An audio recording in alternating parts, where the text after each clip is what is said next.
Dito nga guys, tayo ay maglalaro. Ay hindi, magpa-practice pa tayo sa Pictoblock kasi pinag-aaralan namin to sa EPP grade 5. Sige, tara na, loading pa, grading project. Okay, let's go. Hanapin natin yung ano ba yun? Kuha mo na tayong backdrop. Let's go, let's go. Kaya dito maganda. Blue sky kaya maganda. Piliin ko nga yung blue sky. Hanapin nga natin. Hanapin natin yun. Hanapin natin. Saan na yun? Yun! Blue sky. Lagyan na natin muna si Toby doon. Sa gilid. Hanapin natin yung sensing ba yun? Sensing.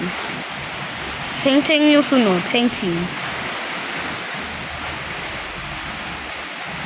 Piliin ko kaya yung ano. Key up press. Press. Okay. Let's click. When space. Hindi yan. Mamaya na yun. Control. Then, let's pick. Change X.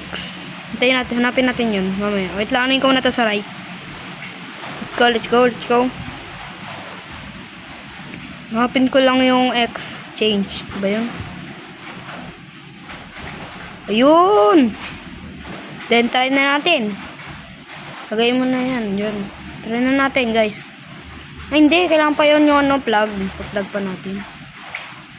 Ayun, pa-plug pa natin. Ayun! Ganda blurred. Okay na siguro. Guys, bye-bye na. Hindi na mag-voice over. Kayo na bahala. Kayo na manood. Bye-bye, guys. I see you in the next. What the